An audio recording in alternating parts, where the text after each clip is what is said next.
You know, someone told me earlier that I should talk about Homer, and I thought, that's a great idea, I love The Simpsons. And then I found out that they meant Homer, the Frank Ocean jewelry brand, who also had yellow hair at one point, so... Homer Jewellery, woo! Frank Ocean is one of the most mysterious people in music. Even if you haven't listened to his music, one of the most commonly known things about him is that nothing is known about him. That's a bit of a hyperbole, but it's been 8 years since his last album, and the only music he's put out since then were a few singles, and... yeah, that's it, just a few singles. This man really loves us. Which is a shame, because the music he has put out is great. Blonde is one of my favorite albums of all time. So ultimately, my hope is that whatever he has been working on this whole time is absolutely fucking transcendent. But honestly, the more I think about it, I just don't think he's been in the studio as much as a lot of people would hope. That's not to say he's not passionate about music at all. I mean, last year he headlined Coachella to, results. But where a lot of people are complaining that he hasn't done anything in the last few years, are overlooking a very important part of Frank Ocean's current brand.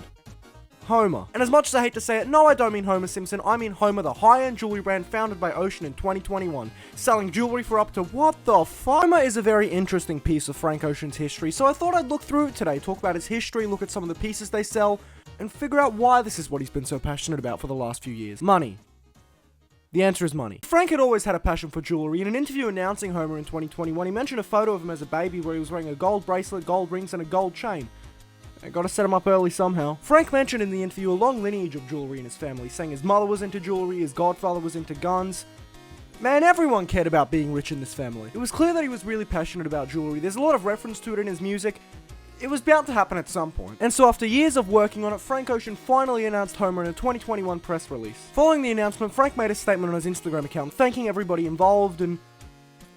yeah, he just thanked everybody involved. It wasn't that profound. It was a nice message, though, and gave this true sense of passion to the whole thing. And then the next day, an interview with the Financial Times was published. There were some interesting points in the interview, namely the origin of the name Homer, obviously coming from the ancient Greek author, though Frank himself was more specific, saying that he was considered the father of history, and history is meant to endure. The same as diamonds and gold. That's so profound, but is immediately folded down by the fact that he also said it was 5 letters and the .com was available. Honestly, that is really funny. The article also gave some insight into some of the pieces you could purchase, featuring fine and high jewelry prices, as well as printed silk scarves. On top of that, the pieces used 18 karat gold, recycled sterling silver, hand-painted enamel, and American lab-grown diamonds. These were going to be expensive. I think the part that rubbed a lot of people the wrong way, including me when I read the article, was a quote towards the end where Frank said he didn't want the work to be any less expensive than Cartier. Insisting that the work needed to be expensive for the sake of being expensive just felt really scummy, like Frank was just putting his name on a product and making it that much because his name is on the product. That's not to say the pieces aren't nice, but in no world are they worth this much.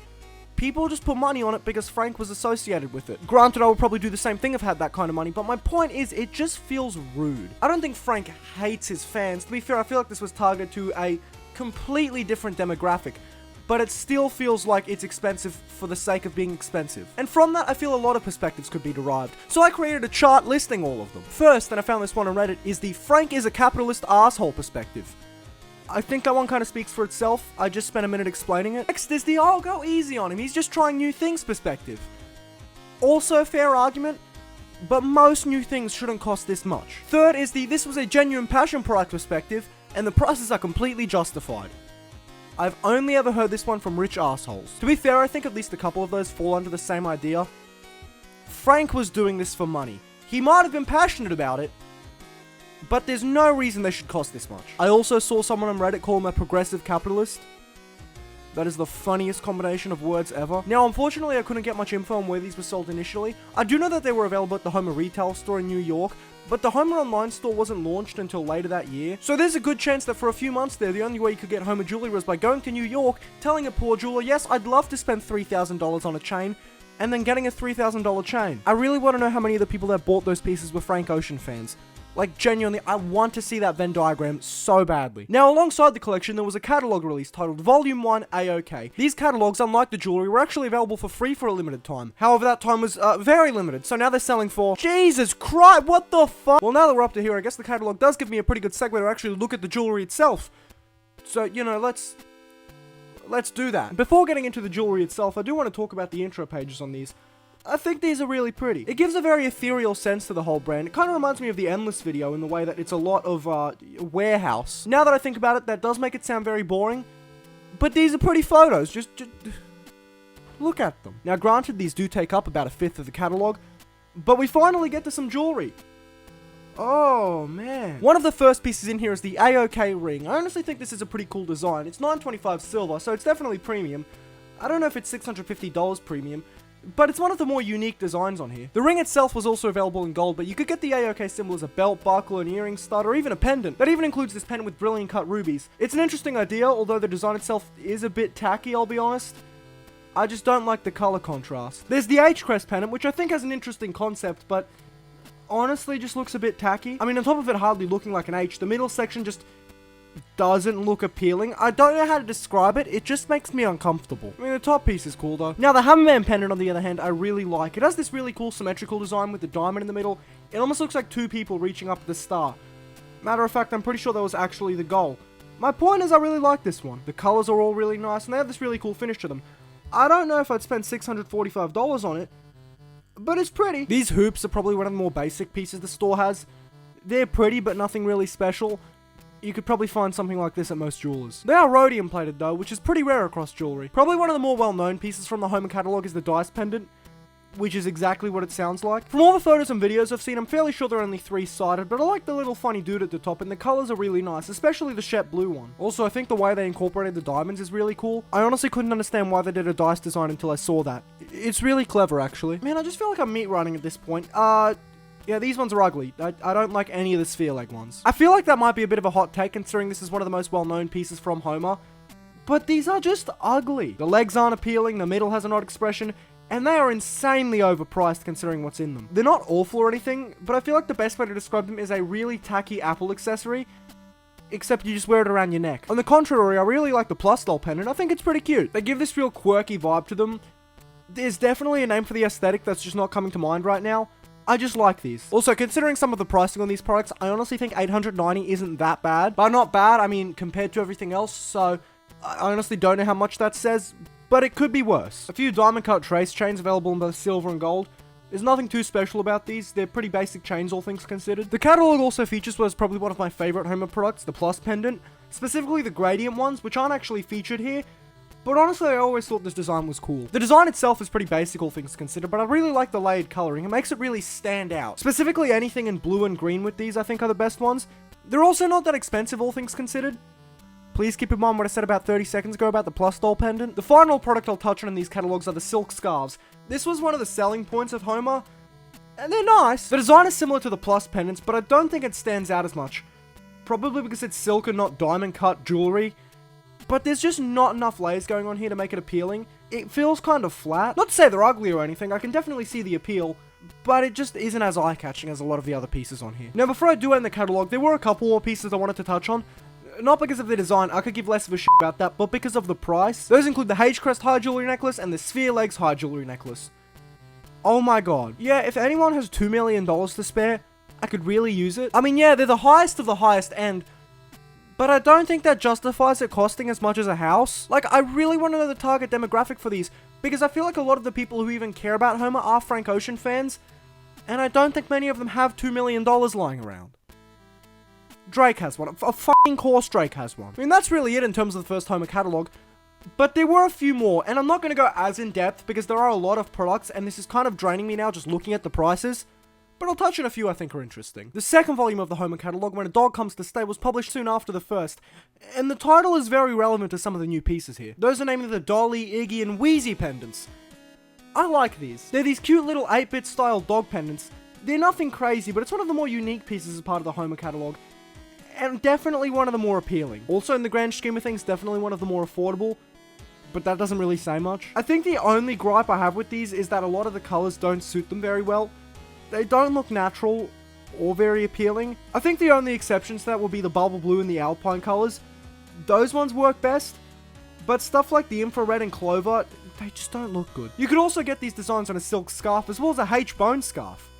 They're nice. At the end of the catalog is also the Dolly high jewelry necklace. This one doesn't even have a price tag on it, and I think that's for the better. The catalog also teases one of the most interesting things about Homer's history, which is the Prada collaboration. The only collaboration Homer's ever done, and at this point I'm pretty sure the only one they're ever going to do. There were 3 pieces in total, including an Italian-made anorak, a backpack, and a belt bag. These are interesting pieces, but the collaboration effort itself wasn't really explicit on any of them, So, you know, I don't see why you'd spend $7,000 on this one. Granted, I don't see why you'd spend that on any of these pieces. I find it funny that they called this Prada for Homer 1.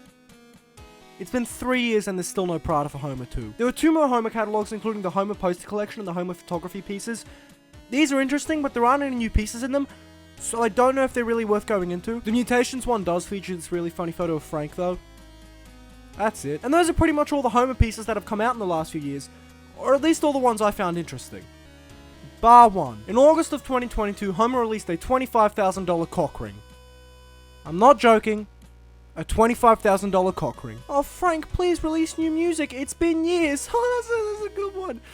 We're getting cock rings, bro. Cock rings. Oh, sorry, as Frank called them, the H-bone ring. It's a cock ring, bro. It's a cock ring. Granted, it was 18 karat yellow gold and had 60 lab-grown diamonds on it. So, you know, if you want to whip it out in style, I've got the product for you. Drake definitely had one of these too. There is no way he didn't buy one of these. This was the laughing stock of Homer for a good while there, and honestly just the laughing stock of Frank in general. Instead of releasing new music, he gave us a cock ring. Honestly, we can laugh at him as much as we want, but the joke is on us. Alright, now that I've talked about the cock ring, that is every piece from Homer that is worth talking about.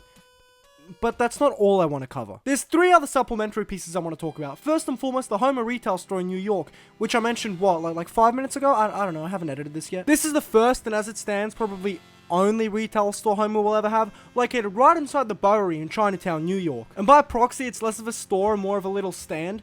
It's a nice stand though. As like any other jewelry store, you have all the jewelry in display in little cabinets, and on the right you have one of the silk scarves, and on the left you have boxes of Homer jewelry. That actually does bring me to something I forgot to mention earlier. The boxes for these are really nice. Granted, they don't justify the price for pretty much any of these products, but they are really beautifully packaged. They feel premium. According to the Homer website, this place is currently closed, and knowing Frank, it's probably, you know, never gonna reopen. But it's an interesting time capsule of Homer. The next thing I want to bring up are the I Remember promo videos. These were short 10-second promo videos for Homer, featuring people reflecting on things they remember while wearing Homer jewelry. Honestly, of all the jewelry promotions I've ever seen, these are definitely some of the more interesting ones, especially because half the videos feature the same guy. I genuinely think they could only afford the one guy after spending all the money on the jewelry itself. Man, if only they waited to make these until the cock ring went on market. Now, the last thing I want to bring up is Homer Radio. This was an exclusive radio program that aired on Apple Music from October 2022 to November of 2023. And then it abruptly stopped because Frank, he doesn't care anymore. These were labeled as office soundtracks and had rotating guest hosts that would go through a series of about 25 songs that they were into at that point. How much of these were curated by Frank? I don't really know, but the fact that it ended speaks volumes to the Homer brand at the moment. As of last year, it seems Homer is pretty much dead. There haven't been any new products since 2023, haven't been any new Instagram posts since 2023, and with the end of Homer Radio that November, it seems like Frank's sort of given up on this endeavor. Now, who knows? I might be wrong. Maybe a week from now, Frank will drop a new set of jewelry for $5,000 a piece, and then he also drops a new album. Who am I kidding, bro? Still, this is an interesting piece of Frank's history, and while I do like some of the pieces, I'm not going to sit here and act like any of the prices are justified. I do think Frank genuinely had a passion for jewelry and cared about these things. But selling them for the price they were at just feels redundant. He knew his name was attached to it and took advantage of that. Now, unsurprisingly, I don't own any Homer pieces, so I feel like my judgment isn't that fair in the grand scheme of things. But from an outsider's perspective, there is no way this is worth $5,000. And with all of that, that is Homer's entire history. And if we never see anything from Frank again, yeah, honestly, this is a very fitting note to end out on.